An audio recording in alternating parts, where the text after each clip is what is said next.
Hello, hello, and welcome. Welcome on into the Swear Word. I'm your host, Brandon Swear, and hey, this is a podcast for the ChilliHead community, by the ChilliHead community. Regardless of your spice tolerance, this is the place for you.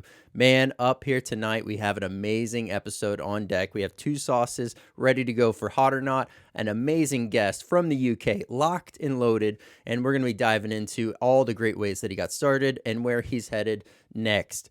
And as well as a very fun game of the five. So go ahead, and episode 123 starts now.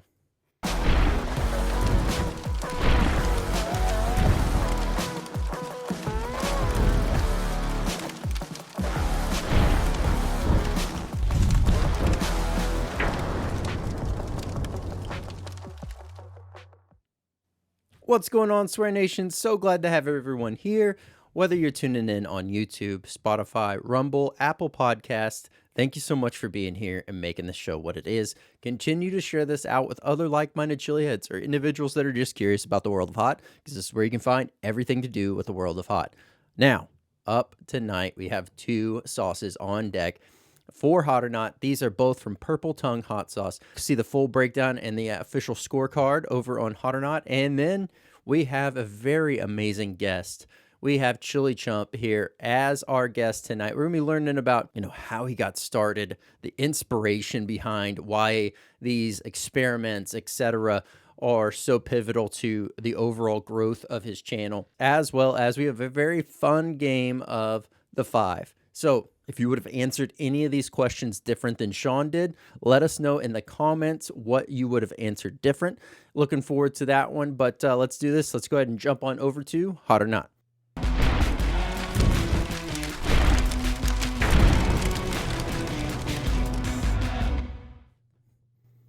Welcome on into Hot or Not. Once again, if this is your first time here, thank you so much for being here. And I do things a little bit different in case you're not familiar with this. I don't do a 1 out of 10 scale. I do a 1 out of 5, and that's really based off of 5 different categories. Those categories are heat, aroma, flavor, versatility, burn. Add those up, average them out, gives us our total swear word rating. I also do not like to read the ingredients ahead of time. I like to let my taste buds really do the exploration for me, and then I read the overall ingredient list and see if there was anything that I wasn't able to pick up. Let's go ahead and jump on into the first sauce. If you enjoyed either of these sauces featured here tonight, I'll have the direct links down below for them, as well as a link to the main site so you can check out the full lineup of amazing products from Purple Tongue Hot Sauce. Let's go ahead and jump on over to tonight's interview. Fuzz Tread. Let's do this. Let's go ahead and give this one a good shake. It does have a perforation pull tab on the side, so go ahead and get that off there. Oh, wow. Right off the tip of the nose, you're definitely picking up a sweet, a savory. I can't tell if that's cinnamon or if that's nutmeg, or maybe that's both. But there is a zesty, spicy kind of note to this that isn't, per se from the peppers itself. It's much more noticeable from like a spice aspect. But yes, definitely still able to pick up the pepper notes from the aroma here. Nice flow, nice consistency on this. Once it gets going, it's going. Cheers. Wow. Wow. Oh, wow. That is amazing. This is definitely one that you could easily use on both a savory dish as well as a dessert. Right off the bat, bright, crisp, peach taste coming forward. Savory to this. And then right as you think this is just going to be a savory sauce, the nice acidic cut comes in of some kind of a citrus or something into that peach note. I am immediately thinking of how great this would go on like some pies, sandwiches, burgers, using this with some pork chops, using this with, some kind of a protein and veggies. It's going to be pretty darn good there. Absolutely loving it. Now, from a heat standpoint, let's talk about it. Initially, right off the mouth, it's just a lot of flavor. Nothing too crazy that has to like really ramp up the heat. Then you start to feel it sink in and get the middle of the mouth and the back of the mouth just ever so slightly with a nice warm sizzle. It does start to ramp up just a little, but nothing too crazy. Ingredients are peaches, lug tread beer. Then we have apple cider vinegar, white vinegar, maple syrup, gala apples, lime, pecan, brown sugar, Scotch bonnet, and Carolina Reaper peppers, peach nectar, peach juice, red onion, pecan oil, cinnamon, nutmeg, cane sugar, citric acid, pink Himalayan salt, black pepper. All right, heat coming in at 2.75, aroma of 4.23, flavor of 4.35, versatility of 4.25, a burn of a 3 for a total swear word rating of 3.72. There we go. Another amazing sauce. Let's go ahead and check out the next one. HoN mango. There is a heat indicator right on the front of this. So this will tell me right off the bat, this is going to be one of the hottest, if not the hottest sauce from Purple Tongue Hot Sauce. For all of those that are keeping track, yes, this does have the perforated pull tab. I'll go ahead and grab that one there. This is a reddish brown overall hue to the sauce. It looks like it's a nice thick to medium hold, depending. Oh yeah, she's nice and thick. Oh man, this thing smells sinister. This is gonna be insanely hot. Honestly, from a visual standpoint, it looks very deceiving. It looks like it wouldn't be that bad. But the second you smell it, you can smell all the Superhots. You're smelling Superhots. You're smelling a little bit of savory depth. It smells like maybe some onions, I can't tell if that's carrots or what, but there's some kind of a savory a depth to this that I'm picking up from an aromatic standpoint. Cheers. Wow. Let's talk about that. Right off the bat, very smooth, very creamy, a nice layer of savoriness, almost kind of like a tomato, the way that it's like a very smooth, full body transition. And then it goes straight from that into what tastes like a little bit of onion or garlic, and then straight into the pepper notes. It is building pretty intense on the back of my mouth right now. So heat standpoint, a little bit of a delay, nothing too crazy. You're really appreciating the overall flavor, the overall impact. It latches on 10 seconds in, starts to ramp up. I'm salivating like crazy. It's super tasty sauce, gravitating towards the mid to the back part of my mouth, gums, tongue, roof of the mouth, back of the throat, a little bit more in the lower portion of the throat now. Nothing in the chest, nothing in the stomach yet. Where I would use this: burgers, sandwiches, tacos, any kind of a meat and protein, like a protein and veggie, anything like a rice dish. This would go great in a soup and a stew. Using a little bit of this to make a marinade, to spice up a condiment that's not hot enough for you. If you're just starting out, not the one for you. It's definitely going to be those set out for those that are working on your own personal best. HoN mango is definitely a great one for you to be able to work in and really enjoy if you're working on your own personal best. This is going to be a high heat sauce. Some, depending on your tolerance, might call it a medium, but definitely a high heat sauce at that. Ingredients are HoN mangoes, extreme hot peppers, which we'll take a look at the front here and see what those are. Then we have apple cider vinegar, white vinegar, molasses, maple syrup, lime, lemon, garlic, pineapple juice, onion, olive oil, pink Himalayan salt, and black pepper. Absolutely phenomenal. And for the super hot, the extreme hot pepper mix, it has red Carolina Reapers, red and chocolate Buchalokias, red and black lava apocalypse. Then we have Dragon's Breath, yellow 7-pot Douglas, red Armageddon, red and chocolate Scorpions, and then yellow Brain Strains. 8 full chilies on there. Screaming hot, nice overall natural high heat sauce. All right, here we go. Heat coming in at 3.75, aroma of a 4, flavor of a 3.95, versatility of a 4, burn of a 4.3 for a total swear word rating of 4.01. There we go. Amazing sauce. Once again, this is from Purple Tongue Hot Sauce.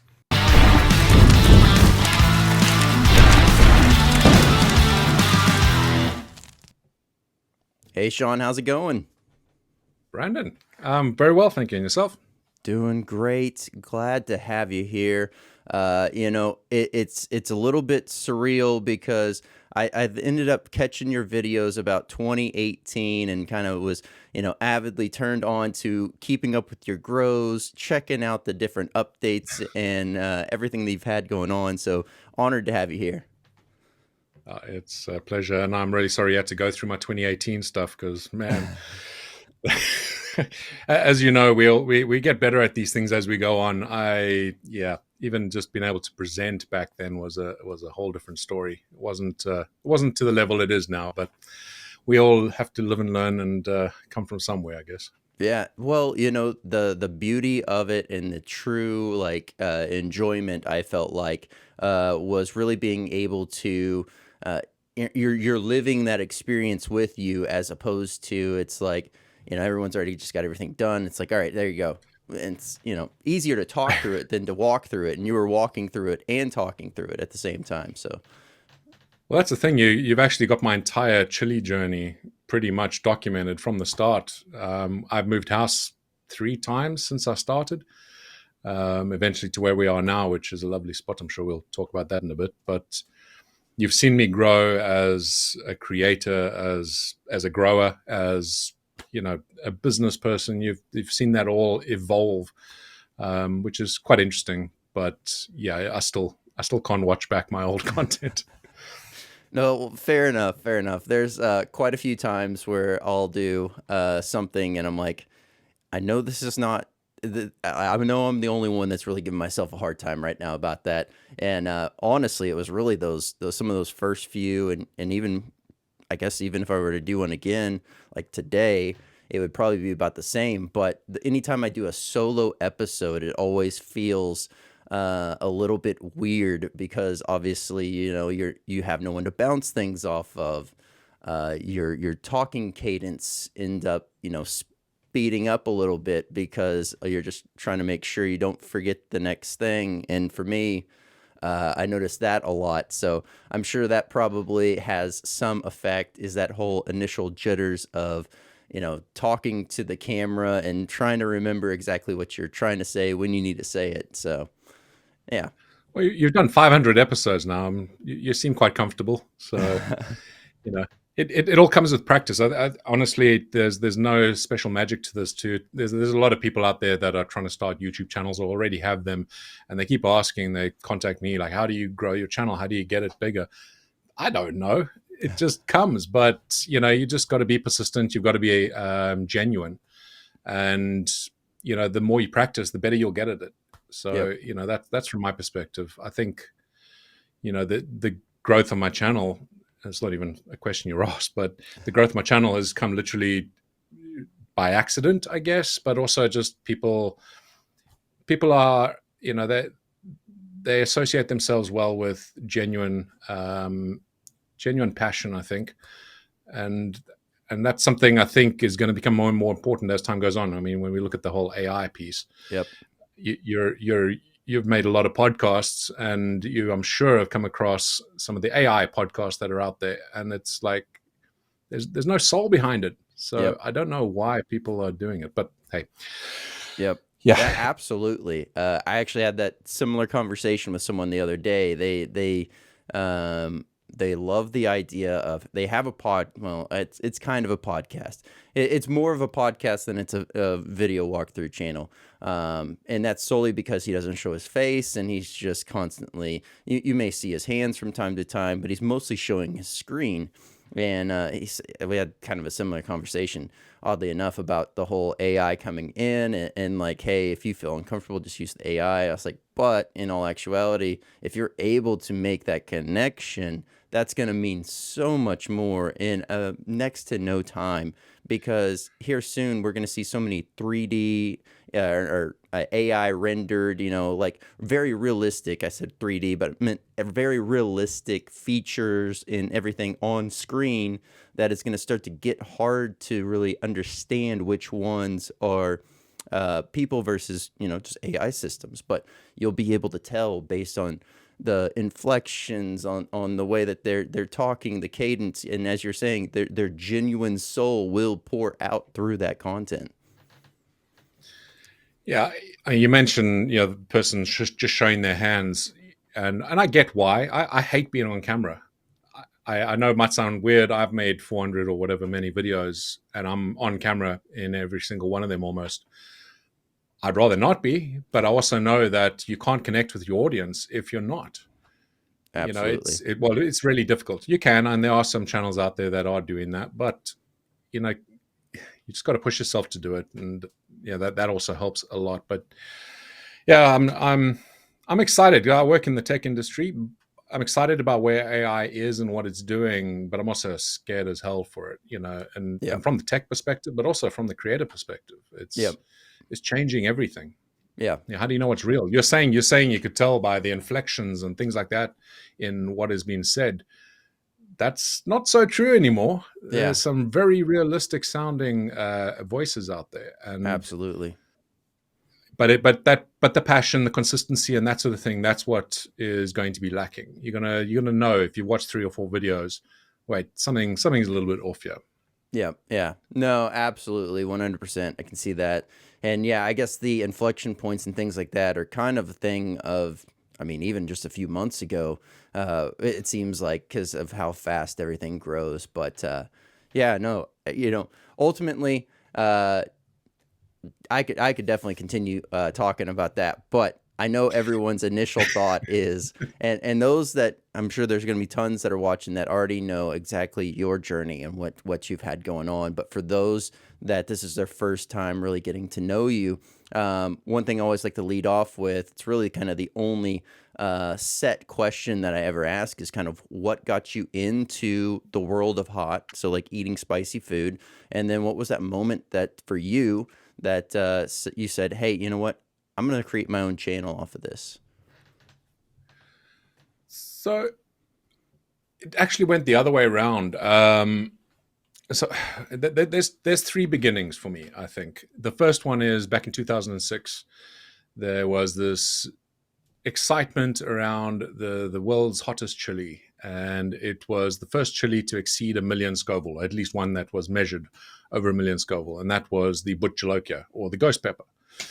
And I saw this. I mean, I'd been eating hot stuff all my life. I love hot stuff. Everything I eat has spice in it. That was before I did the channel or anything. And this chili came out, and it really just sparked something in me. I got excited about it and thought, well, I'm here in the UK. I miss growing things. I miss the farm. I grew up on a farm. What's something I can grow? And I thought, perfect. This is perfect timing. It's exactly, this is exactly right. Let's start growing chilies. There's thousands of varieties out there. And let me start with this one because this one's going to be challenging. And I bought a couple seeds and I started growing them. But that's where my real growing journey started. And, I learned so much. Back then, the information that was out there was pretty scarce. You had to go on to, if you want to learn about lights or anything like that, you had to go to 420 forums or Yep. in those sort of videos, because those guys knew what they were doing. I mean, they had a real incentive to make sure their crops are doing well. But that's where most of the information was coming from. But as good as that information was, it wasn't perfect because it was very much focused on weed, right? Marijuana. Yep. And they are very different plants. I didn't really know a lot back then, but there was some good enough information, and I managed to get some decent grows. So that started back then. The YouTube channel, that only came in 2016. So that was my second start. Quite a lot of stuff happened in my life, and ended up 2016. I wanted to, grow some more chilies. We had just moved home, and I started. I had a little plastic tent, like, I don't know, a temporary sort of greenhouse type thing. And I had this planted, and I wanted to irrigate it. Now, I love the tech side of things, so I wanted to do something a little bit clever, a little bit automated. So I decided I was going to do some drip irrigation. And I started looking online because I didn't want to run it through a tap because it was on the other side of the garden. I didn't want to have a tap running there. So I thought, how do I do this with gravity-fed drip irrigation using, a big bucket of water and that sort of thing? I Yep. looked online because that's what you do. YouTube has all the answers, and nobody had talked about this. So I thought, well, I'm going to have to figure this out myself. I did, got it all sorted out. And I thought, well, let me give back a little bit here because I've got so much great information on YouTube, online, and that sort of thing. if somebody else is going to be searching for this, if I am, then somebody else will. So I made a little video. That's the first video I put up on my channel. Back then, it wasn't called ChilliChump. The ChilliChump name actually came from an eBay site, eBay thing that I'd created, an eBay store, ChilliChump. I just like alliteration, and I was selling seeds for the Butchalokia way back in 2006. So that's where that name originally came from. But that channel at the time was just in the garden. That's what I called it. And I posted up this video. It was rubbish. It was literally showing my hands. I don't think I showed up on video there, but I talked it through and filmed this and forgot about it, just left it. And suddenly people are showing interest, and there was some comments coming through. And that's, I guess, how a lot of these channels start. I didn't go into it to have a YouTube presence or to be famous or to make money. I didn't do that. I just wanted to give some information back. And people liked what I'd put out, and they were asking questions, and I was happy to help. And I thought, well, let me put out some more videos. So I did. I put out a couple more, and that's when I started doing my grow updates and things like that. And yeah, it kind of evolved. And then the third start is a little bit later on. I shared some recipes. So I've been cooking. I've been doing a lot of things around being a chef for a long time. I don't have any official training in this. My mother is a qualified chef. She taught me from a very young age how to cook, what works well with what. And I've been making hot sauces for a long, long time. And I started making some hot sauces on my channel, mainly around fermentation. I started teaching the community about safe ways to do this because it could be dangerous. And I just saw, again, the misinformation online. Even some of those big channels, Brad, can't remember his name. He put out a video, saying about fermenting. It only takes 3 days and stick it in the fridge and you're done. I'm like, that's not fermenting. I saw these videos and I was like, this is wrong. And I did a lot of research and I started putting out these videos showing how to make hot sauce. And after a couple of those videos that were getting a lot of traction, I had people in the comments saying, "Oh, I'd buy this from you." And I was like, "Okay, the next video, let's make a few bottles and let's put up for sale." And that's kind of when the business started, because I put up 10 bottles for sale. I didn't want to do it until I'd properly gone through the process. I'd registered the business, went through the health and safety. That took about 6 months to get to a point where I could actually put it up for sale. It was a very frustrating process. But put it up for sale. It was literally 10 bottles. I thought, who's going to buy this? And it sold out within minutes and of the video going live and me announcing this. And the next batch was a bit bigger, I think 100 bottles. And then eventually I decided, well, there's a legitimate business opportunity here. And, I get to combine passions. I started ChilliChump Limited, which I now sell hot sauce. And we make big batches of it and do that. So that's kind of where the third start began. Not only hot sauces, now I do chili seeds as well. Again, it's just something that gradually happened. It was never planned. I just wanted to be able to do my passion like everybody, right? You want to be paid to do something you love. That's the bottom line.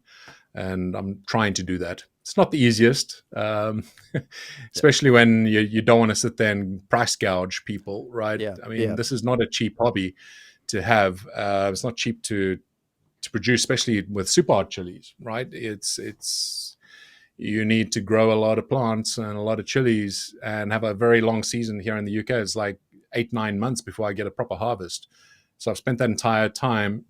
Now I'm making the sauce, limited number of bottles, but I don't want to charge $30 a bottle, which is the only way I could actually make any sort of reasonable profit. Mm-hmm. So yeah, it's tough, but yeah, I love it. I love every minute of it. And the feedback I get is awesome. So again, I really am not complaining, but people mustn't jump in thinking this is easy money, because that's the emails I get, man. It's people, I get emails saying, I'm going to quit my job. I think this is the way to go. I'm going to start developing some sauces. Can you give me some recipes? I'm like, mate, there's a bit more to this. Yeah, that's pretty wild. And yes, I mean, I can see that definitely for a lot of the fair weather type of folks that jump in and they see something. They see that there's some kind of a drive behind it, and they're like, yeah, let me just toss everything I've been doing to the side for this. It's not always the case. And there was a few other things that you had mentioned that I definitely wanted to hit on. First and foremost, being able to see and witness the experience as you were, starting up the Furminator and really going through that whole process and breaking that down and sharing with everyone like, hey, this is how you can do yours at home.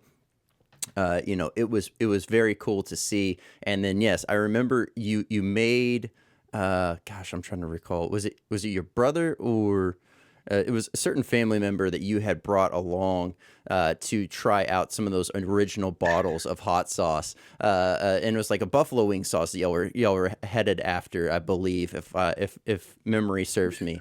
And then it really that I watching that passion like spark on the screen, and then the comments, yeah, as you're saying, to see those comments really flood in there, it was one of those moments of being able to watch, experience, and live the growth with you in that moment through the next few videos, and then watching it roll into and I can't remember if that was exactly how it went, but basically starting to offer it more to the Patreon folks for the hot sauce first, and so on and so forth.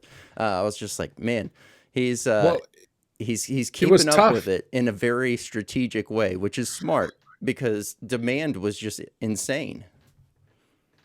It it's really tough, and you say strategic, and yeah, absolutely. I mean, I'm a very logical person, right? More than anything, I'm hugely passionate about what I do here, but at my heart, I'm a techie, right? I'm a complete geek when it comes to this stuff, and I am very hyperlogical with almost anything I do. With the filming and the videos and that I create, I get more joy out of the tech that I'm using filming it rather than, can I get these colors just right? No, it's the technical aspect. But yeah, when the sources started selling, that was tough because, oh, I want to please people. I want to make sure that people are happy. Especially, I'm selling hot sauce. I'm selling a food item. So number one, I want you to be 100% happy with what you're getting. I don't want to make you ill. So I made 100% sure of that. But number two, it's just when people miss out. Like I was posting a video at 5 p.m. BST, so British summertime, and the people in the US, maybe on PST, Pacific time, they were only going to watch my video maybe 5-6 hours later. But by that time, these new sources I was putting out were getting sold out. And then you just get a bunch of people in the comments moaning about that. And it's like, well, what do I do here? So Yep. I tried a couple things. I started a Patreon, more so not about the sources. That was just some benefit for that. But the Patreon I started because I'm sure you get a ton of emails and things from viewers and things like that. And it can be quite tough to be able to respond to everything in a timely fashion. On an average day, I'll probably get 50 to 100 messages, whether it's email or Instagram or whatever. And I can't respond to everything as much as I would like to.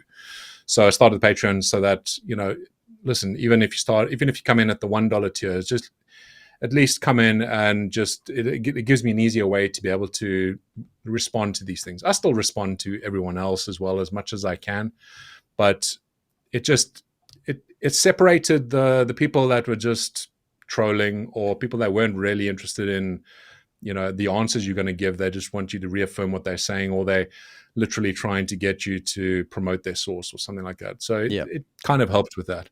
But with the source thing, man, that was painful. So I tried limiting some. I used to make little passwords and things pop up on the screen like in hidden ways. Oh yeah. So like there'll be 3 or 4 sources that haven't been sold. If you can figure out the password because I've put something in the video, then you can get it for free, or you can get the option to buy it for a discounted price.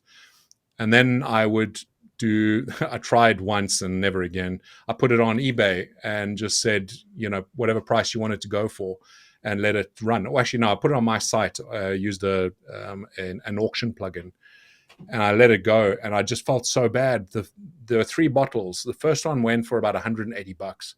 I'm like, come on, Wow. guys. This makes me feel really, really guilty, Yeah. And then the thing is, it was one of my patrons that had won it.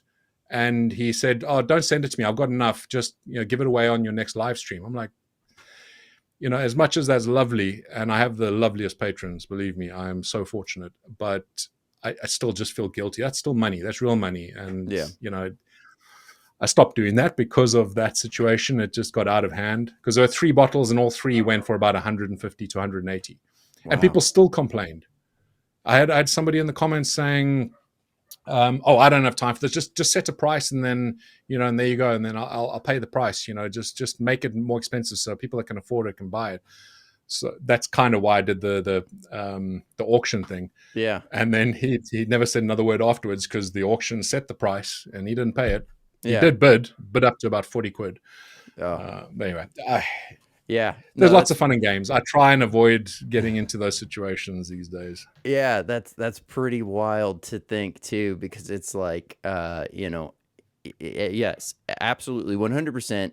Anyone that's buying that, in my mind, if you're going to be buying a bottle at that price, your probably best intent is not to consume it, but to save it as like a piece of memorabilia. But then that conflicts with the whole intent of wanting to purchase it in the very beginning. So, Well, the guy I'm mentioning who actually won the biggest amount on that auction, I'll mention it, Grolsch. I'm sure he's going to watch us. He's been such a big supporter since I was 100 subscribers or even less. He buys, every time I go out with a sauce, he'll buy like 4 or 5 bottles. He doesn't even check what the sauce is. Any new batch that I do of my existing sauces, he'll buy 4 or 5 bottles. And he keeps most of them. He uses 1 or 2, but the rest he keeps. He has a big shelf and he's collecting them. He keeps insisting that one day they're going to be worth a lot of money. I'm like, mate, please don't make me feel guilty, because they're not going to be worth a lot of money. They're hot sauce. I'm not going to be big and famous. That ain't happening. But he's like, no, I'm investing in my future. I'm like, oh, man. But yeah, he's so generous, and he gives away a lot of the sauces as well, again, for my live streams, or just people in the chat on Discord that like, oh, I missed out on the last one, and he'll just send them a bottle. So yeah, there are upsides as well to all the people that do try and contact you and be part of your journey. But unfortunately, there's a lot more of the negative that comes through as well. So yeah, good and the bad. The unfortunate aspect of this whole entire, the world in general. I say it often. You can't have the good without the bad. It's the whole yin and yang theory. It's all this other stuff together. It's it just kind of comes with it. But yes, to that extent, it sounds like he has an absolute, heart of gold and just a great individual. And to his, I guess, to his slight defense on that side, because I do the same, and it sounds like you do the same, with the ultimate. We all have our things that we'd like to spend money on. So whether it's new, camera, different lens, a new light, something like that. Like I always like to pick up even like the screen that I have for me to be able to see what's going on instead of down. Like all these little things. Do I really need it? No, but man, they're cool and they make things a lot better. And so we all kind of have our areas, and it sounds like he's utilizing that as his area of an outlet of enjoyment. So, hey, good on him to know what he wants. Yeah, absolutely. Yeah, no, I do. I am thankful. I mean, it's not just him. I have loads of great supporters that have been following that journey from so early on. But it does put a lot of pressure on you as well. I mean, like I said, the channel grew naturally. I didn't try and grow it. I didn't make content to get big views. But you get to a point. I have over 200,000 subscribers now, and you get to a point where you kind of put that expectation on yourself. I'm a very driven person, and you have to figure out, how do you measure success. And in the early days, it was easy. I got 5 new subscribers this week. That's awesome. Now, if I don't get 100 new subscribers in a day, then, I'm doing something wrong, because people in my niche, that's what they're doing, if they're my sort of size. And I try not to let that affect things too much, but unfortunately, you have to focus your content a little bit more. If I go put out a video with the quality that I did in 2018, for example, if I put that out today, oh man, I get ripped apart. Yeah. But putting that video out when I had 100 subscribers, and people in the comments would be saying, oh man, I don't understand why you don't have more subscribers. This is amazing, great content, etc. But the expectation's set. They see the number of subscribers. If I go put that out now, I mean, I put out a quality video and I have a slight mistake in it, I'll get ripped to pieces right now. Yep. It's it's, It, it's funny how those expectations change, right? yeah, it's an interesting way the whole thing how that plays out. But something that you had mentioned as well, and throughout the journey of documenting this, I mean, you have tried out not only many different growing methods and styles, you've also been able to, experiment with, yeah, as you're saying, the difference between just like the gravity fed, I guess is the easiest way to explain this. So like the gravity fed versus actually like implementing, sprayers, pumps, feeders, all these other components in there.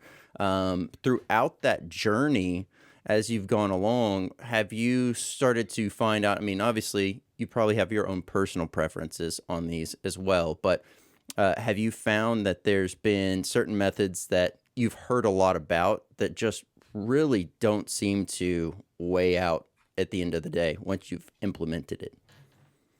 So I'm a big supporter of drip irrigation. It's a very focused way of irrigating, and I've been doing that well since that first video where I was doing drip irrigation through gravity fed.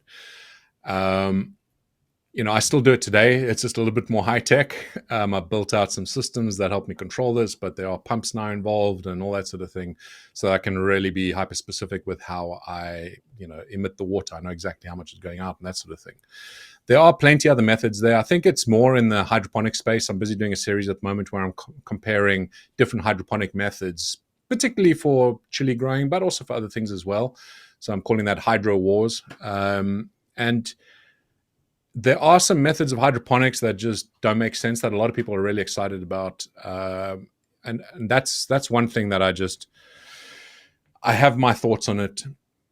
And the funny thing is, people that I respect in the industry, people that I follow online and that sort of thing, that are big supporters, things like the Kratky system, right? Yep. So, Kangstar, I believe he's been on your channel before. Yep.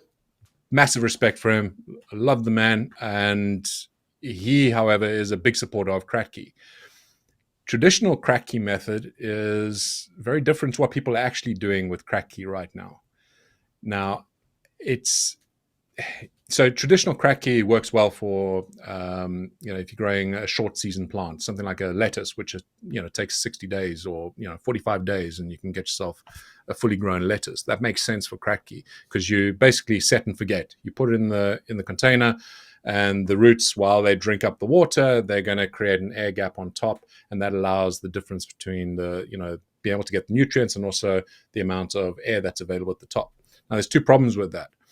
One is chili plants have a long season. So if you stick a chili plant inside a container and you don't ever top up the water like a traditional Kratky method, then what's going to happen is within 60, 70 days, maybe, you're going to have no water, no nutrients inside there.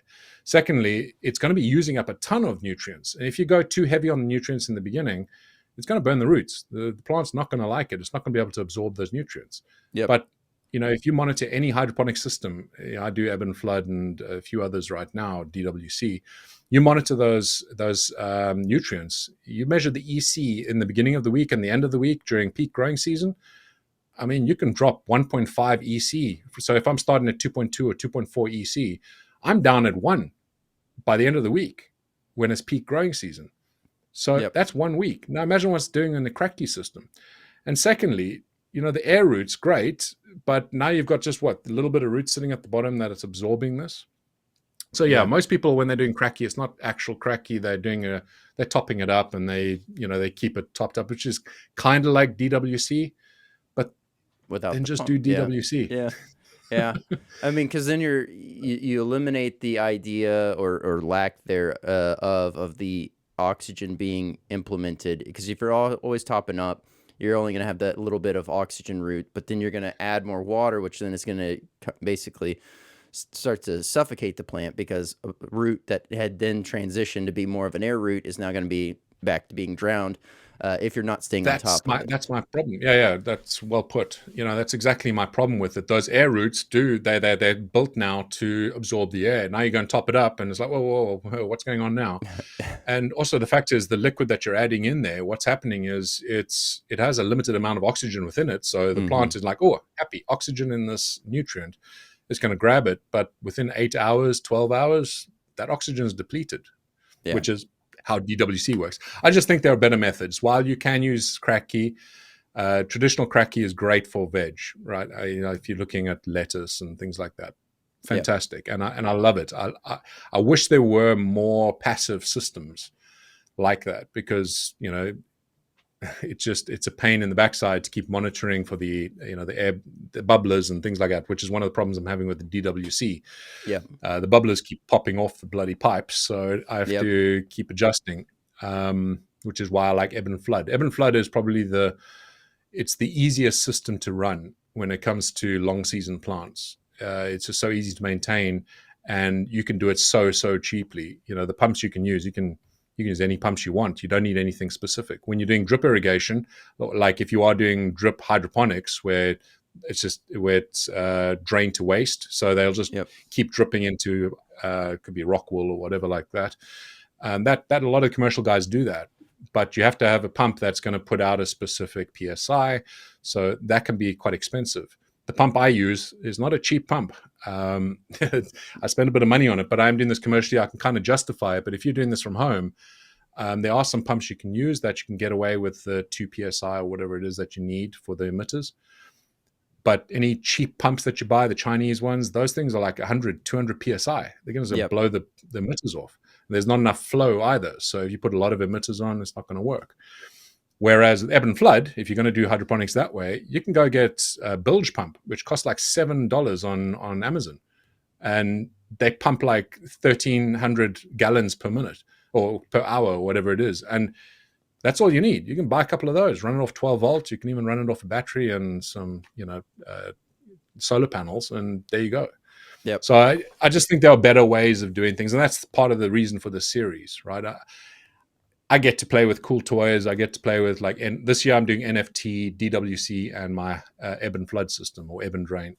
Nice. And next year I'll do something different. I'll do another 3 different methods, and it just lets me play, right? So I have fun with it, and hopefully people learn something as well.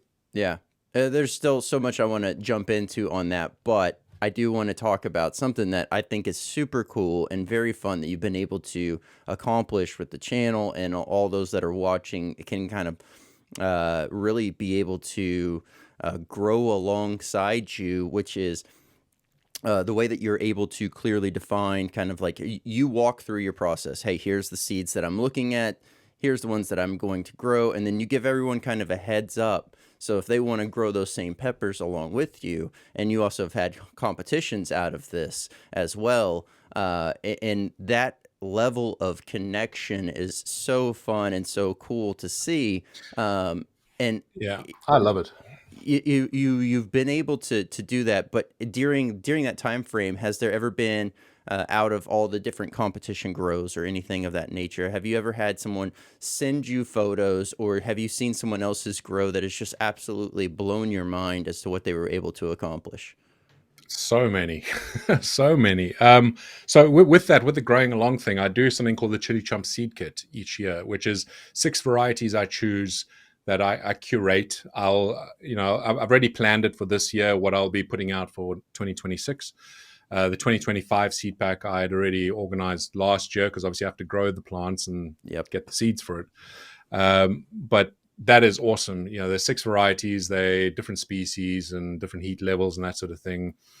And it's just so awesome, because when I do my garden updates series, it can be a bit overwhelming. I grow 90 to 100, 120 varieties every year, about 800 plants or so. And I'm going through all of these. That's a lot of plants. So if I can narrow it down to these 6 and I keep them updated, like you can see the progress that I've got compared to what you're doing, I think it is that interaction. Remember those storybooks that you used to read that you're like, you become part of the story. So go to page 7 if you want to do this decision. yeah, it's that kind of thing. And I love those books. So, it's kind of the way I can do it here. It just creates that connection. But in terms of impressive stuff from other people, man, so we did the biggest poblano for a couple of years. Who could grow the biggest poblano? And there's been some impressive ones. There was one, I think it was 2 years ago. It's a lady, I think, she's going to kill me because she's on my Facebook group. I think she's in Norway or Finland, one of the Nordics, I believe. And she grew a poblano that, I mean, on the face of it, is a world record. And it was an absolute beast. I've never grown anything like it. I mean, a lot of these guys growing these chilies, I'm not saying I'm the best grower in the world. I just do it very scientifically and do it as best I can and want to share it all with you. There's so many other growers out there that are way better than what I can do, and just such green thumbs. Some people don't even know how good they are, like this lady. And yeah, she grew this, and she did this twice in a row, 2 years in a row, where she grew this monster poblano. I mean, we're talking massive. There's a video on my channel. You can have a look there. Then on that same year where she grew one that was kind of a record, there was a guy that got attention for the wrong reason. He grew the longest chili. So I do the biggest chili and the longest chili. He grew the longest. It was a spaghetti chili, I believe. It was like 34 centimeters or something like that. Wow. What's that? 14 inches. Mm-hmm. So it was a long old chili. I've never grown. Yeah. I mean, the biggest I've grown is probably about 28, 30 centimeters. But in that video, his dad was helping him, and I think his dad let rip when they were measuring, and it came out in I didn't edit it. It's literally, this is the video they sent me, and oh man, that's all the comments were about this. So I love that moment. But yeah, no, there's plenty of amazing growers out there that do some very cool stuff. For me, I will never claim to be the best grower, best sauce maker, or anything like that, because that's when you stop learning. When you think you are the best, even if you are, what more have you got to learn? And then how boring is life after that? Yeah, absolutely. So, it's like you might as well hang it up. You might as well check out, because if there's nothing that you can learn on Earth, which there's always something to learn, but if you have that feeling, it's just like, where's your will to live? Where's your passion to want to wake up in the morning? Because if you're not doing it, then you're just kind of aimlessly walking in the dark on that. So yeah, completely. So for all of those that are going to your website, I'll have that link down below. But this is quick overview of what they can see and expect. And while I show this, I also have a follow-up question to really kind of the overall grow pack, and it kind of stems off of that. We'll put it that way. Knowing that you do also sell seeds and stuff, and being that you're in the UK, do you find that there are certain varieties that are more inherently ordered for you over there that, ultimately, I know you wouldn't know exactly what is the highest demand over here in the US, but I just kind of give an idea of what you're seeing more of. The funny thing is, the biggest segment, the biggest market segment I have is the US. I'd say about 70% of my sales go to the US for sauces and for seeds, which seeds is a bit of a challenge, which we won't really get into. But, I get to see obviously what people want. The thing is, like with my sauces, the email I get is, what's the hottest sauce you got? Or what's the hottest seed you got? Those will be the emails I get. And it's just, and I see why. I mean, it's always the case. People always want to chase what is the hottest out there. So yeah, a lot of my hottest stuff, that's what does well. My most popular sauce is probably the Blazin Buffalo Extreme, which is, it's like a Frank's hot sauce, just a lot more flavor and quite a bit more heat. There's some scorpion peppers in there. But that's just a general thing. People, when they try my sauces, they'll go buy one of the hottest, and then I'll go buy a couple of these bottles. And then I'll get an email a little bit later saying, man, the Blazin Buffalo Extreme is amazing. We have it on everything. The garlic fire, however, we use that when guests come around to freak them out. So, I love a hot thing. I get such an endorphin rush from eating hot chilies, eating hot chili sauces, but it's not something I do every single day. Yeah. It just wouldn't have that appeal for me if I did do it every single day. I like to have it every now and then. So I normally do it on my live streams. I think I'm doing one next Sunday. I should have some ripe Superhots. I love doing it on a live stream. People get to see the reaction live, right? There's no cutting, there's no messing about. You can see what I'm doing. And it's a genuine reaction. I do it, I'm scared, but I still do it. It's a lot of fun. I get a major rush off of it. For the next few hours, I'm in a great mood. So I understand why people are always wanting the hottest. That's generally where it goes. So it's either that or it's some of the breeds that I've created. So on the flip side of this, the CC Jalapeno. So any of the seeds that you see out there that are start with CC, that's the ChilliChump varieties. So either ones that I've crossbred or selectively bred. So the CC Jalapeno is a special one that I've created, which it's very, very popular out there. It's got a lot more heat than your typical jalapeno, and it's bigger, and it's an earlier season pod. That's my biggest seller. I didn't actually see that coming. I sold out so quickly at the beginning of this year, which was a bit of a pain because people then see my videos where I'm talking about it and like, oh, I want some of those. And like, wait, they're not there. Where are they? So yeah, I couldn't keep up with the demand. So funnily enough, that's it. But other than that, the Primatali chocolate, that's one that I've had live on one of my live streams where it was the hottest chili I've ever had until I tried the Wartrix, which suddenly was a little bit hotter. And then also my CC Jigsaw Brain, which is another cross that I've created, which should be F7 this year. So nice and stabilized. But that's extreme. That's a cross between a Jigsaw and, a Brain strain. Yep. So, those are even hotter than the chocolate Primatali. But then you got other ones like the pretty hot ones. So things like the bubblegum varieties where it bleeds into the calyx and things like that. People enjoy those ones, which I kind of like. I like that people are moving away a little bit from, hey, got to grow the hottest. Now they like growing like what looks a bit different. So, I have a few varieties of the CC Fushimi, for example. It's a Fushimi. It's a standard Fushimi, but it's one that I discovered had some variegation in it. So some of the leaves are asymmetrical. Some of them are like green on one half of the leaf and the other half is white. The pods are striped, things like that. So it's a really cool plant. And I managed to grow it out a couple of years where I had consistency with this. That's very popular as well. It's not a hot one, but it's a tasty one. It tastes like a cayenne. But again, it's nice to see people are interested in what it looks like because there's so much variety out there. Don't just go for the hottest. Yep. But new growers, that's the first thing they do, especially guys when they're starting to grow chilies. Like, oh, what's the hottest? I'm going to challenge myself. Have you got a habanero? I hear those are hot. Yep. Yeah, that's not so hot. yeah. No, that's perfectly said. I mentioned it quite often how so many will enter the overall space, and the first thing they do is they turn to the industry and they're like, all right, well, these are the ones that everyone has said are the hottest, and I got to grow all of those. But oh, by the way, I want to grow these and these. Next thing you know, they're growing like 200 different varieties, and they're like, how do I keep up with this? And then plants are dying, and I still have that problem. I've been doing this for many, many years. I still have a problem. Every year I have plants that I grow. I start too many because there's so many awesome ones out there and there's so many new ones every year. So yeah, I feel the pain of the average grower as well in a smaller space, having to try to find space for all these plants.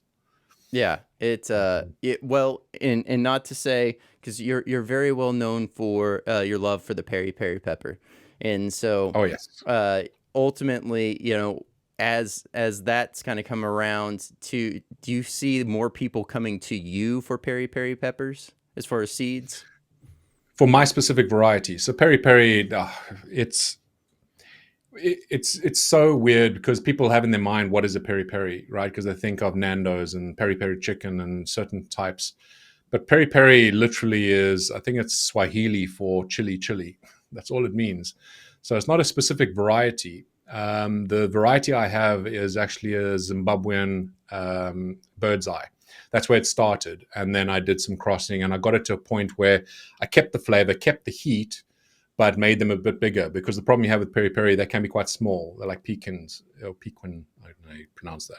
But they're quite small, which means they're very difficult to process. They have a ton of seeds inside them, and then you're having to sift out all those seeds and try and make sauce with it. You get such a little bit of meat. So I wanted to create a peri peri that was bigger, meatier, but kept all the same qualities, the same burn profile, the same flavor, the same sweetness, and all that sort of thing. And I managed to do that. That was an achievement in my mind, purely because I love using them. I make tons of peri peri sauce every year, and I use it all year round. But being able to sell those seeds, that's a very, very popular seed of mine. So yeah, I do get a lot of people coming specifically for those. But people still out there, selling what they call peri peri, and you just look at it and it's like, that's not your traditional peri peri. Yeah. It's Yeah.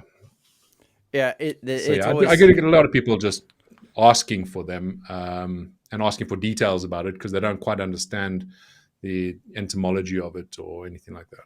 Yeah, it's always interesting, and I know that you've talked on this as well on some videos, but I guess really it stems back to the whole allure of having the hottest ultimately, and it's just like, once again, it's like it's great to be able to say it, but to have it deemed in one way versus a scientific breakdown and really understanding the true results, and at that point also being able to fully understand and iterate what else is out there in the world being grown, and something simple as grown in someone's backyard, and they have zero knowledge that what they could be growing could actually be the hottest. There's so many factors and magnitudes of this, but do you find that is often, I know you mentioned that's oftenly seeked out for seeds, but do you see that as an often topic that gets thrown your way to try to help them solve and field that question? So it's an interesting topic. It's something I've been thinking about. Actually, I was thinking about making a video on this, and then I kind of went away from it because it's on this topic. There's a lot of gatekeeping around this. You mentioned the backyard grower, right? We were all backyard growers at some point. If you're in this, if you're in this industry and you're doing it at the scale that I'm doing it right now, I still had to start somewhere. So when does it get to a point? When am I not a backyard grower anymore, right? I saw a post online recently. I don't know if you had come across it. And it was basically a bunch of guys that have been in this industry for so long that I have so much respect for. I've been seeing it since 2006. They were online talking about, the Butchalokia, and then when the Carolina Reaper came out and all the controversy around that. And it's these guys that I have a ton of respect for. And then they started just ripping into so-called backyard growers and backyard breeders and things like that. It's like, where did these things come from? There's no less magic in what's produced just because you grow 20 plants versus growing 2,000 plants. What's the difference? If you've made something beautiful and you're able to isolate it, surely that's a good thing. I mean, you got Troy Primo. He's been on your podcast before. Yep. And as far as I'm concerned, he's a legend in this space. The 7-pot Primo is one of my favorite Superhots out there. And he wasn't a big grower. He wasn't growing at all. I mean, he grew a few plants, and he managed to cross this in Lafayette, I think, University. So what is he? I mean, are we going to diminish his achievements because I just don't understand that really. But yeah, I do get people reaching out. I get a few people wanting to send me seeds, which I'm actually growing a couple this year. I try not to say yes to everything. It's hard. But I get people wanting to send me seeds all the time. Oh, I've got this new variety that's amazing. A lot of the time, it's like it's an accidental. Like, oh, look, this one pod on this plant looks amazing. I took seeds from that one pod, and now we're going to grow it on. Do you want some? That's not exactly how it works, right? Yep. So I tell them, let's stabilize it, isolate it. I send a video that I've created about how to isolate chilies, how to crossbreed, and what the process is. Get it a bit more stable, get it 4 generations, 5 generations in, then let's talk. If you can get the consistency at that point, then yeah, I'd love to, right? I'd love to grow every chili out there, but you have to be realistic. I am limited with space. So there is, there's a few seeds I'm growing this year that are quite interesting that people have created. And most of the time people are pretty cool with it. They're like, yeah, I want to send you these seeds. If you're interested in them, if you like them and whatever, you can sell the seeds from it. I'm like, great, thank you, And then other people that were like, "Oh, I got this chili, the single chili that looks amazing. Can you tell me what it is? What do you think crossed to get this?" I'm like, "I don't know. What are you growing?" So it's interesting, and it's tough. I never want to stop the enthusiasm for a beginner grower. Yeah. Right? That's the whole reason I started my seed store. Again, I do not make money on my seed store. I did that because there's too many people out there selling bad quality seeds or seeds that are just not what they say they are. How many times people have bought a Carolina Reaper, for example, and ended up with a habanero or a jalapeno, right? Yep. It's just, that's the quickest way to stop a beginner grower from getting excited about this. When you spend 9 months hoping and praying, you've been nurturing this beautiful plant, and at the end of it, you get something that's completely different. That's one way to kill someone's spirit. And I want everybody to be growing chilies. There's so much. It's not just what you get from it in terms of the sauce and the amazing chilies at the end, but it's the satisfaction of spending time doing something that gives you a reward at the end, because that's not happening enough anymore, right? There's too many people that want that instant gratification, instant success. They want everything to be right now, right here, and they don't understand how good it feels when you actually put the time and effort in. There's so much more satisfaction. Yeah. Yeah. Absolutely. And I feel like that's, I guess, that last little bit more so, that instant gratification aspect, or why so many people inherently hear of hydroponic growing and they're like, oh, it's faster, so I got to jump on that one. But it also can spiral out of control very fast if you don't know what you're doing. So it's a little bit of a Yeah. slippery slope on that one. But yeah, to that same point, when living in this society of instant gratification and always wanting to be able to go, go, go, go, go, if you can't slow down, if you can't connect, into your own understanding, into the earth, and really being able to appreciate what is around you. It's not always about the flashiest things. It's about being able to reconnect back to earth that really grounds us. And so, yeah, it's so much more rewarding. It ends up, maybe psychological, but everything tasting better when you grow it yourself. Everything just feeling better when you grow it yourself. It's a lot more it's a lot more than just a simple crop coming off of a plant. So It's true fulfillment and satisfaction, and that what keeps me going. Listen, there's been plenty of times where I've just thought, listen, I'm in the tech world. I am very successful in what I do. I've pulled back from it. I do it as consultancy right now, but I pulled back from it about 2-3 years ago to do this more full time, making the YouTube videos and that sort of thing. And there's been times where I wanted to just quit because people can be idiots on comments, and that constant up and down in terms of the YouTube algorithm, and being successful or not, seeing people come in with low effort content, and it can be a bit much. But when I get an email, which I've got this a few times now, and it's amazing. The first one that really sticks in my mind, there's a kid that emailed me, said, I'm 11 years old and I grew a chili growing, and he sent me pictures of his plant that he had grown using my beginner's guide from seed to source series. And he said he was so proud of his plants, and he is telling me just how much effort he had put in and how he had done this, and telling me some of his successes and his failures and that sort of thing. And I was just like, that's incredible. And, the fact that I was able to inspire that, because you come across one of my videos, I think, where I was eating some chilies and then happened to be recommended some of my growing videos. And he thought, well, I'll give it a go. But the fact that he's out there spending time to get this reward at the end, and how happy he was to see it, rather than somebody that's sitting inside playing Fortnite, 9 hours a day, yep. not socializing or anything. Yeah, that stuff keeps me going. And it's not just the youngsters. There's a story I tell, and he must feel so embarrassed every time I bring this up, and I won't say his name, of course, but a chap who's out in North America, let's put it that way, came back from the military and was quite depressed to a very bad extent. and he came across my videos and decided to start growing chilies. And he's been doing that now for about 5-6 years. And he says it saved him, right? It completely saved him. It changed his whole mentality.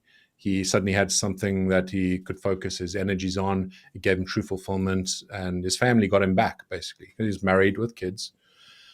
And I'll never take that for granted when I see those stories, right? And, you know, listen, I'm not saving the world with what I'm doing. I'm growing chilies. But it's difficult sometimes to understand the impact that a small video or something you say can have to someone. And that's not just on YouTube. You don't have to have a big audience.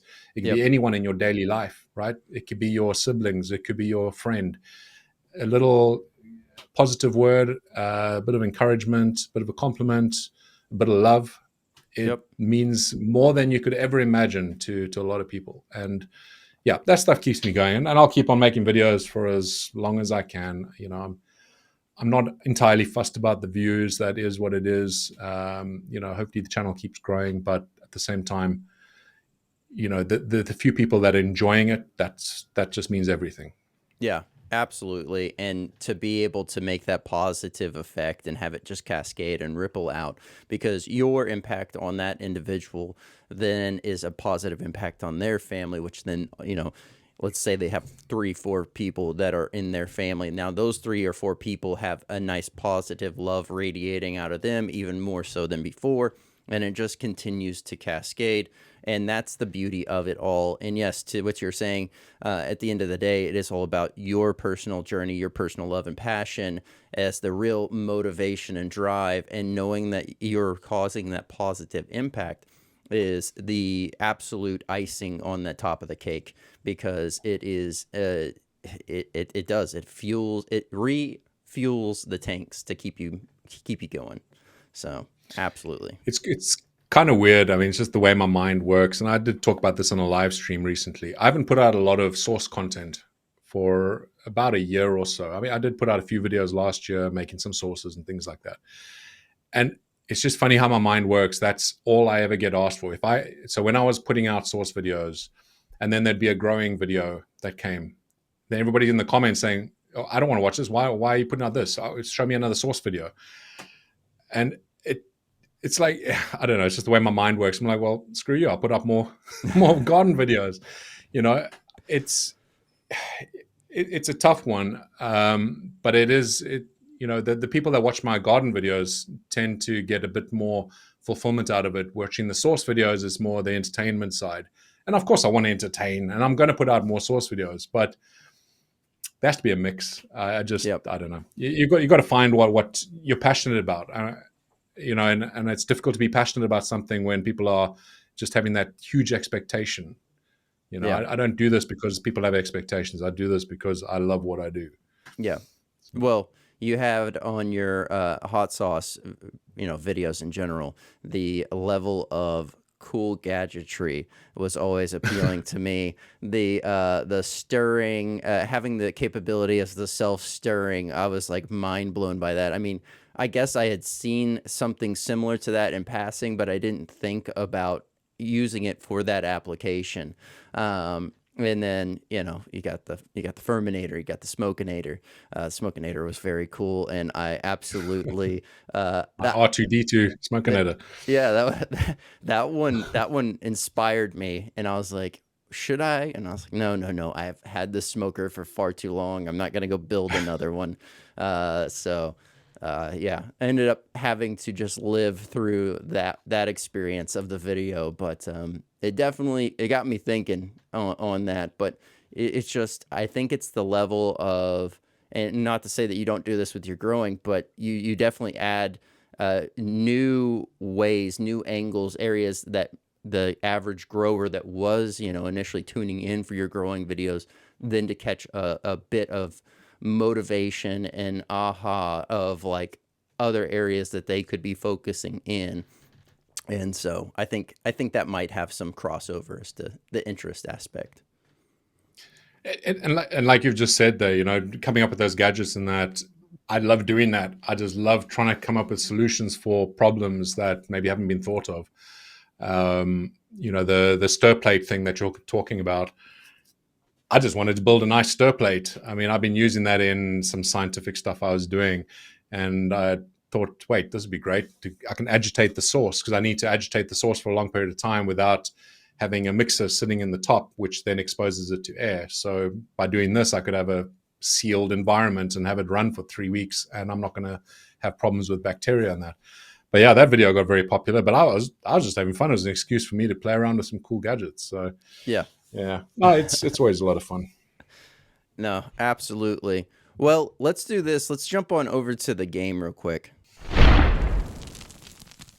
Here we go. We have a very fun round. This is a dual round game of the 5. So on the left-hand side of the screen, you'll see the numbers 1, 2, 3, 4, 5. Those are your ranking orders. Now, how you rank them and where you want to place them, that is totally up to you. And 1 could be the best, or you could have 5 be the best. But however it falls, it will need to cascade or, go from there in a rising fashion if needed. So let's do this. Up first, once the image is set, it is set. Well, this is hydroponic growing is what this image is to represent. Okay. Where would you like to place hydroponic growing? So, hold on. I'm just going to make the screen bigger so I can actually see what I'm looking at. Yeah. So this is once it's in place, then that's it, right? And yeah, this is we'll talk about it afterwards if you would have changed Okay. anything. But yes, for the sake of the game, it's set once it's there. Okay.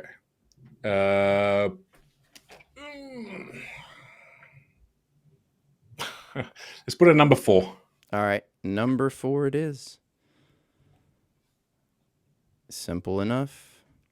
And the fun of this is it could be anything that's next. But next up is, well, this is just to resemble raised bed gardening. Okay. Number 2. Number 2 it is. So I can tell you afterwards which order this is, right? Yeah. You can afterwards you can tell me if you would have changed anything around, but the way that it falls for the what game. I mean is whether 1 or 5 is the top. Oh yeah. You can change that even down to the last minute. So in-ground gardening. Oof. 1. Number 1. All right, I like it. Then up next we have, well, in the home gardening. I've always been a fan of this. Never have actually attempted a setup quite like this. Number 3. Number 3 it is. Oh God, what's number 1 going to be? Oh, man. Well, number 5, regardless, is greenhouse. Oh, that kind of works. Yeah. So number 5. How would you have happy this with that, fall? actually. Would it go number 1 as the most important all the way down to number 5? Or would it go 5 to 1? Least important number 1. Most important number 5. All right. I like it. And that actually, I'd probably switch 2 and 3, but otherwise, it's all right. All right. So switching 2 and 3, and I could see where that would go. Definitely, as I've gotten older, the idea of a more elevated raised bed, not only for roots to go down further, but also for my back to not be down so far down to the ground, has been much more appealing to me. So. Well, the big thing here is it's actually the weather. So because we live in the UK, we have really cold temperatures. So raised beds allow you to start a little bit earlier because the ground isn't needing to defrost. It's when it's raised above the ground, the temperatures are going to be much better. Plus, yeah, I'm an old man now, so gotta look after the back. Yep. No, completely understand. And the same reason for why in ground is number 1 there, or as in the lowest, because it takes too long for that ground to get warm enough for the roots to do its thing.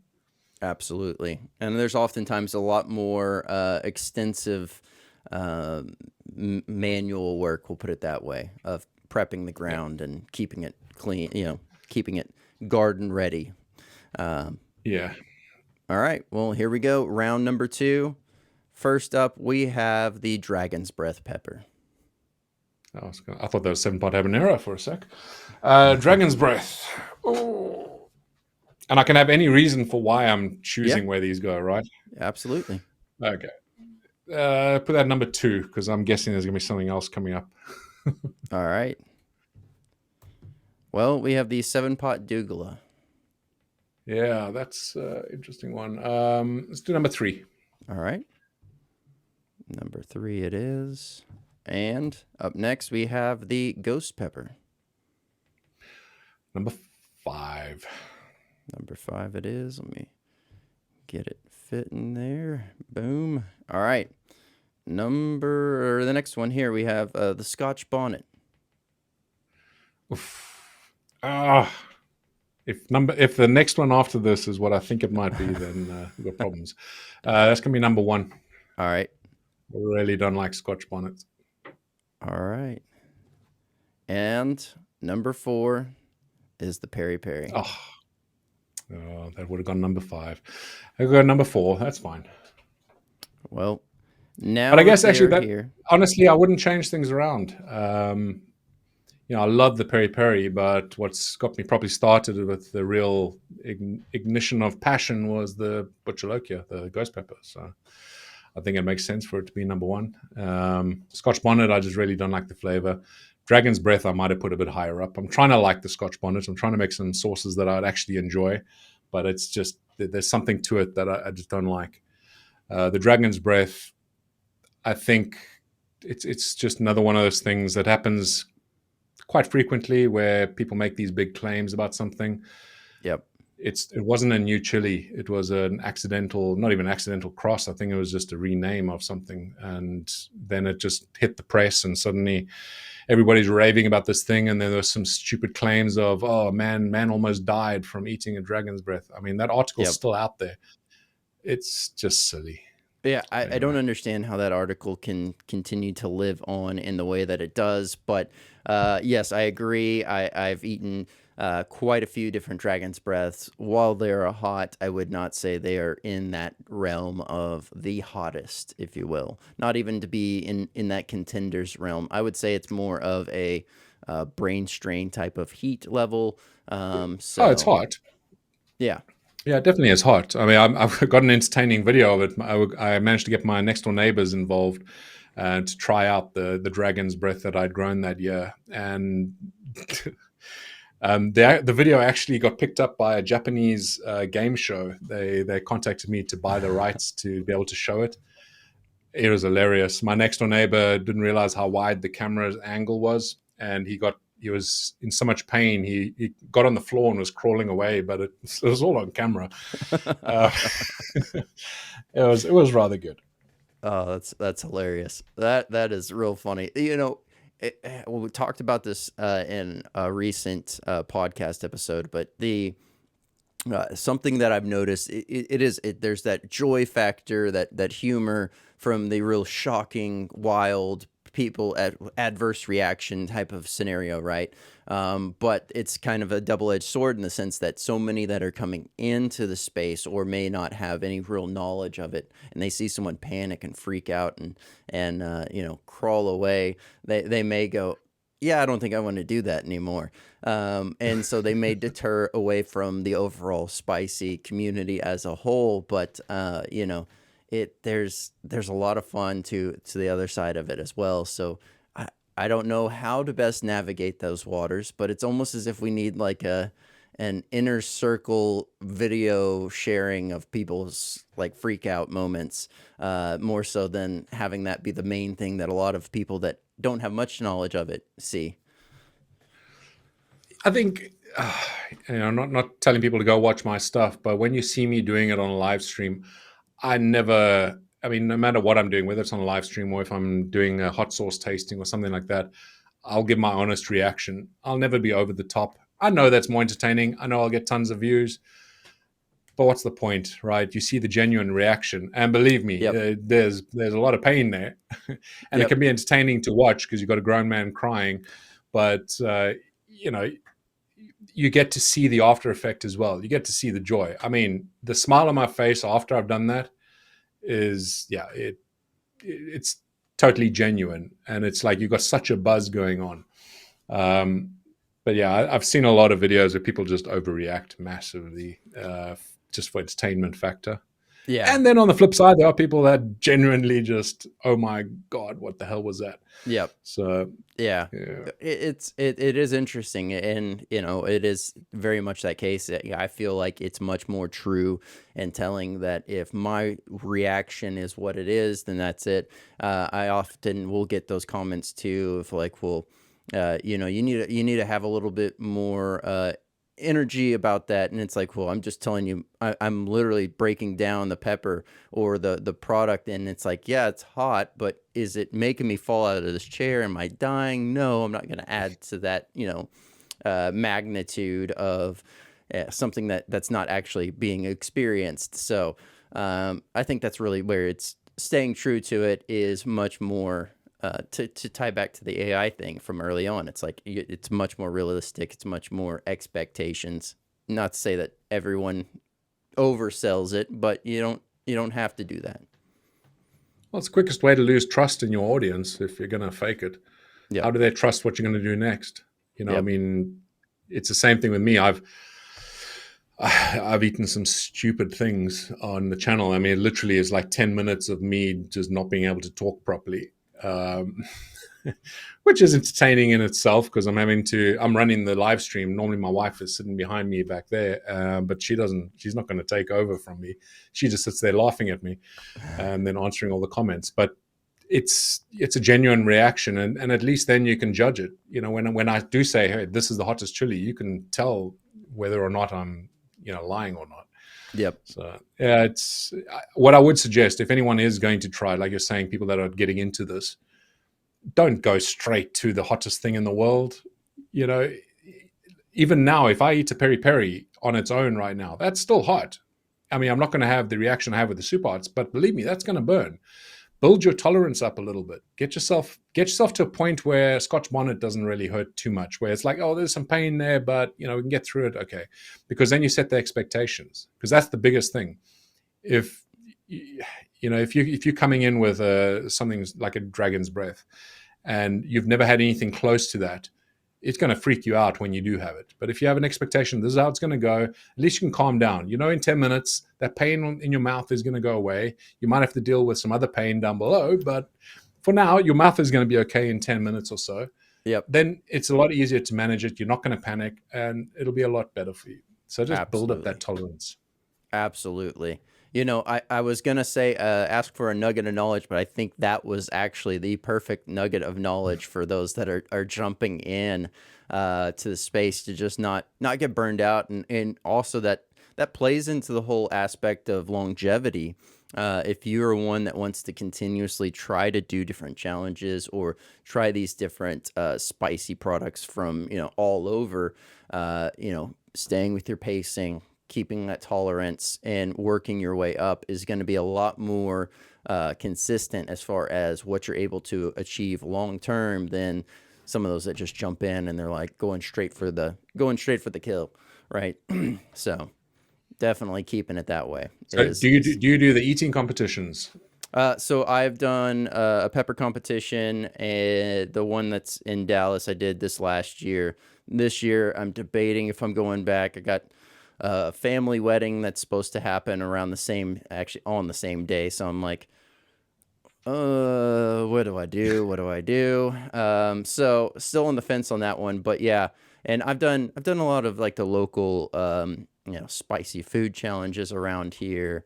I've done some while traveling before, and I always try to keep pepper powder, some fresh pods, hot sauce, or something else with me to add to it, because it's oftentimes, you've experienced this, I'm sure, where you have, restaurant hot versus our hot. And so it's two different levels. Yeah, so two things there. Chili competitions I'd love to do. I really would. I'd love the challenge because I can handle the heat. Like we just said, I know what the expectation is. I can get through that. I can fixate on that. But I also know what happens in my stomach. And what a lot of people might not know is that when you're doing these competitions, you're purging afterwards. So that's not necessarily going to have all those chilies inside your stomach to pass through. It isn't about ring sting, to be brash. Yeah. It's not about that. It's about what happens inside your intestines while it's been digested. Your cramps are just insane. If the problem I have is I cannot purge. I have a problem that I'm not able to do that. So I can't get rid of that stuff. I can handle up to a certain limit, maybe 5 or 6, like 7-pot primos. I could probably deal with that, and I can manage with some sort of preparation. I can manage the problems, the cramps. But anything more than that, it doesn't matter how much preparation you do, it's going to hurt. And those cramps can last for an hour, 2 hours. I mean, it feels like you're dying. The first time it happened to me, I didn't expect it. It was actually off the back of a video where I was testing a lot of my Superhots that I'd grown that year with my brother-in-law. It's one of the very early videos where I was tasting chilies. And we got through it okay. It was a lot of fun. That night, my wife thought she was going to have to take me to ER, to the emergency room, because I was on the floor in agony. I just had never felt pain like that in my life before. So that is the big problem there. I wish I could purge, because I'd love to challenge myself. I'd love to do those competitions, but I'm not claiming to be I can't handle the hottest things in the world. I can handle some hot stuff, but there are some limits. Yeah. To that note, so me, I always advise that people prep beforehand, being about to take on something spicy. But I've quickly learned over the years, my personal preference is my body handles the cramp waves better if I don't have anything in my system. I may have a black coffee and that's it, and then I'll go into it. So like with that pepper competition, it was that same way. But I also am lactose intolerant, so straight milk is a no-go. So I can't use that to cool down. Can you have cream? No, and I went out without really any kind of complications in that sense. And the cramps while cramping from milk plus the peppers is horrendous. I've tried to eat some ice cream before. That was bad. That was years and years ago that I tried that method, and that was atrocious.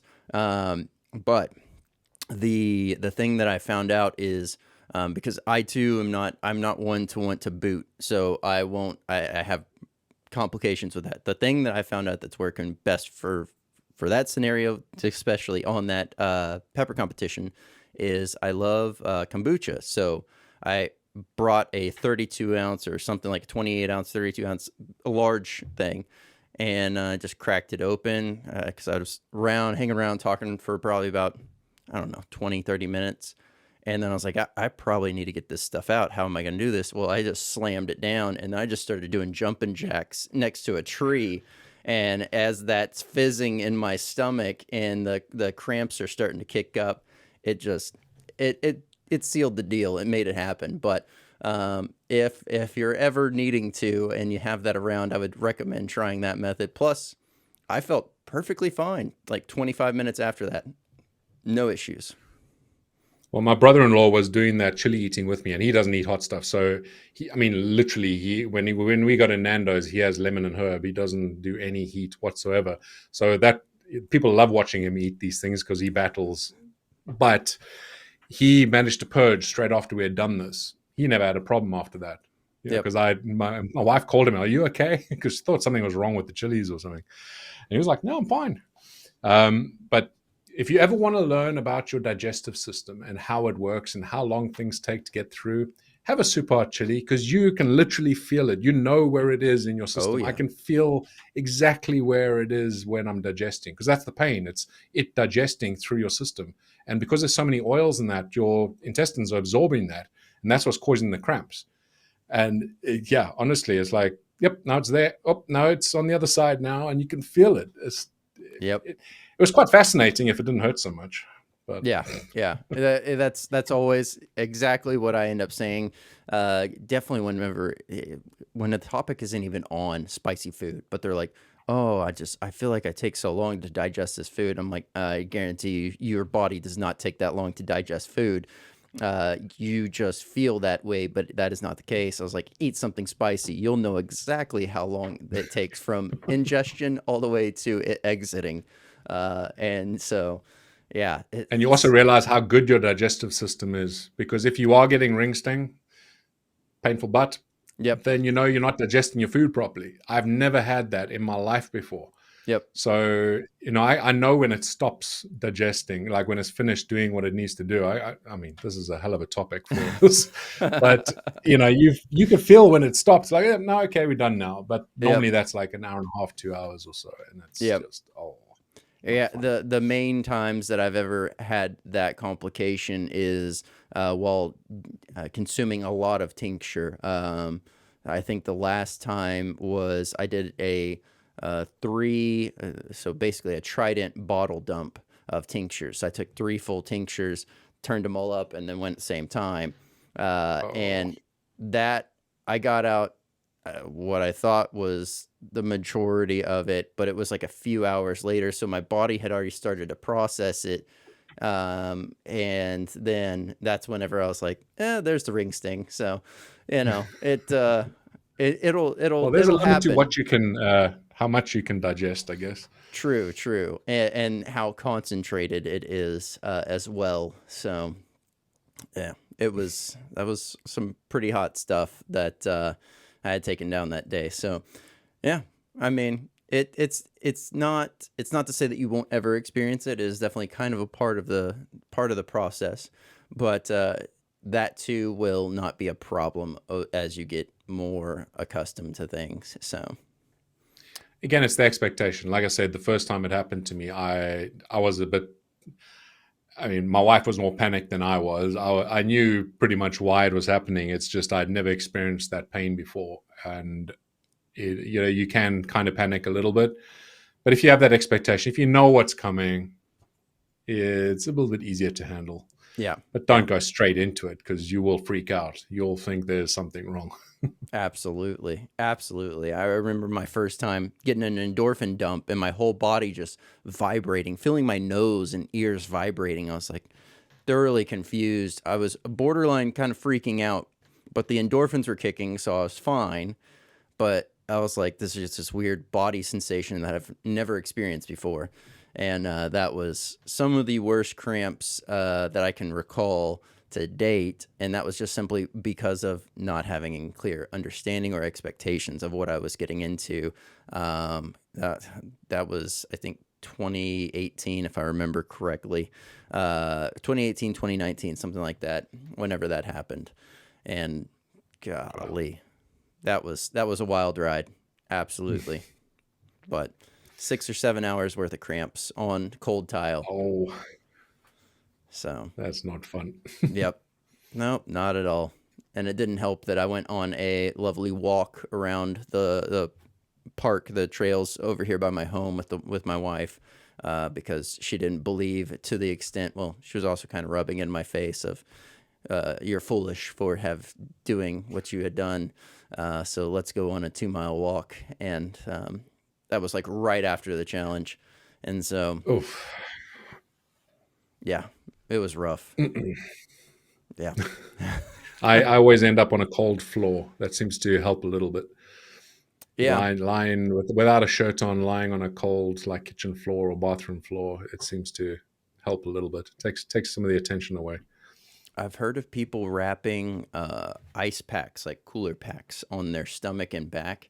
And I don't know if I could. I think the extent of that extreme random plate essentially being strapped to you that's freezing does not sound the most. I know it works great for some, but to me, it's just like, no, thank you. Speaking of Just power science through and it. yeah, speaking of science and that too, I have this idea which I have already kind of lined up, and it's just a matter of recording it, but it's like jumping into an ice plunge, but eating something immediately and going into the ice plunge. So eating something insanely hot that I could think of, and causing my body on the inside to say, "Hey, this is we're freaking out. This is hot," and my body temperature spiking. but not able to really spike because of the cold plunge. I'm thoroughly curious as to if this will counteract Well, any of the effects. so my brother does cold water plunges, and I did a little bit of research when he told me about it. My understanding is that when you do it, your body has a reflex where it'll actually prioritize warming you up. So it'll actually stop your digestion for a little while. It'll slow that down. That's my understanding of it. I'm not sure that's a good thing. Yeah, no, that might just make things worse. Interesting. I'd like to see your results. Yeah.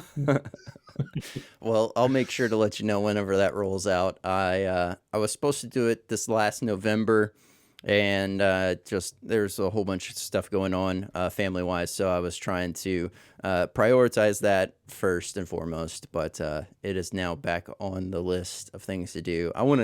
I want the satisfaction of breaking the ice on top and then going in, just because like it's is it really needed? No, but it looks cool when everyone else breaks it, and I just want to break ice. So I think I prefer the cramps. I don't know. My brother keeps asking me if I want to jump in his ice pool, and I'm like, no, yeah, no, thank you. I like being warm. My dad has cold showers, and he keeps saying, "Oh, it's so refreshing." I don't care. I like a hot shower. Thank you. yeah. I've tried all the different ones with the cold showers, and going from a hot shower to cold shower and then cold shower to hot shower and all the different things over the years. But yes, I definitely prefer. Actually, I've started to get to where it's like I just want it slightly hot, so a little bit more than just say room temperature heat, and then Yeah, I'll I'm leave happy it with there. that as well. My wife likes it to be scalding. I hate getting in the shower after her Yep, because I have to turn it down. If I forget to, it just burns. that I have I that don't know how same she deals with it. I experience. think my theory is because I'm 6'4", she's 5'4", so I think the water is longer to get down to her, so it's cooled down a bit more since at that point. But man, I don't understand how she sits in that shower. That is Ridiculous. a perfect theory, and one that also aligns with mine because my wife is also about the same size, height difference, and so it's just like I bet you that's the case because normally I get in there and I want to change out. I'll eventually change out that sprayer, but it's so close to me that I almost have to kind of like maneuver, and it's just blasting me straight in the face. But for her, yes, it's way there's a nice distance to travel during that time frame. So Yeah, that's my theory at least. I think that's a pretty sound theory right there. So definitely like that. Well, let's do this. You have now your chance to put someone on the hot seat. This is someone that you think would make a great guest for the show. So I don't know everybody that you've had, but there's a couple guys I think that might work well. Seven Pod Rob. Have you ever Okay. spoken to Uh, Seven I Pod Rob? I have not. From Seven Pot Club, or is this a different one? Yeah, Seven Pod Okay. Club. So I his reached name, out well, he to him calls himself Seven Pod once. Rob. Yeah, yeah. I Reach out to reached him. out Yeah. to He's him a lovely once. guy. If he didn't respond, it's most likely just because he missed your email or something. But Mr. Rob, I'm terrible with cringe. I cringe very badly, and Rob has some cringe content, but I still love it. It's one of those things. He basically sings about chilies. When I first saw it, I'm like, oh, I can't watch this. I've had him. I've told him, so I don't feel bad about saying this because I've told him outright I can't watch his videos. I have to look away. But yeah, he sings about chilies. And the other guy, he's a bit of a smaller channel, but he has some lovely ideas, and he's a lovely guy as well. Peter Stanley, lovely Okay. guy. So Peter Stanley, check him out as well. He does some awesome stuff around aeroponics. He has some fantastic videos on that, which I'm gonna steal some ideas from for next year's Hydro Wars series. So Very nice. Well, looking forward to that. And thank you for those nominations. Rob, Peter, I'll be reaching out, setting up a time to have you on the podcast. Shaun, this is a great chance for those that are just audio listening to where they can find you, how they can find you, and really be able to keep up with everything ChilliChump. So thankfully, I've got the name ChilliChump on all social media platforms. So Instagram, Facebook, Twitter, X, whatever you're calling it these days. So you can find me there, ChilliChump, or YouTube, of course. That's my main area where I spend most of my time and effort. That's youtube.com/ChilliChump. That's two L's, the proper way to spell chili. We won't get into that. But yeah, 2Ls, ChilliChump. And then, of course, I'm on Facebook as well, and you can find me at chillichump.com. And if you are looking for some quality chili seeds, it's chillichumpseeds.com. And one other thing we didn't talk about, because I think this would go on for hours and hours if we did carry on talking about everything I'm getting involved in. I've created an application called Seedsio or Seeds.io. It's free to use. It's a way to track your plants, monitor them. It's basically, I see it as like Facebook for growing. You can share your grows with other people, and you can track and monitor with a little bit of clever tech in there as well, using NFC tags if you want. So instead of having a tag that you write out the name of the plant every year, you've got a reusable NFC tag you can scan, and it'll pop up your plant, and it's pretty clever. So check that out as well. Absolutely amazing. And yes, huge time saver. Well, thank you so much, Shaun. It's been an absolute pleasure having you on here. Still so much more, as you said, that we can dive into. And I think so many areas that would be a great discussion. So would love to have you back on. And thank you so much for being here. My pleasure. It's been awesome meeting you as well, Brandon. Shaun, thank you so much for coming on. It was an absolute pleasure having you on the podcast. If you want to keep up with ChilliChump, I'll have all the direct links down below for him, as well as a link to the main site so you can check out all of the amazing products, tutorials, how-tos, and seed collections that he has for sale. So if you enjoyed the products that were discussed here on Hot or Not, I will also have the direct links down below for those, as well as a link to the main site so you can check out the full lineup of amazing products. And I want to continue to thank y'all so much for sharing this around and continuing to get the word out there on the podcast. Thank you so much for doing that. Don't forget, new episodes drop every Tuesday and Thursday night at 8 p.m. Central. And want to give a quick shout out for our sponsors, podvision.io. If you're looking to grow your brand, start your brand, you've hit a bump in the road, you're trying to figure things out, highly recommend checking out podvision.io for all of those needs, as well as webdx.one. If you have an online site, maybe you had somebody you lost contact, maybe you never got around to building one, webdx.one makes it painless, simple, and very easy to do, and gets you looking great online, and you can continue to just excel at what you do best. I'm Brandon Swear, and from everything from the world of hot, this has been The Swear Word.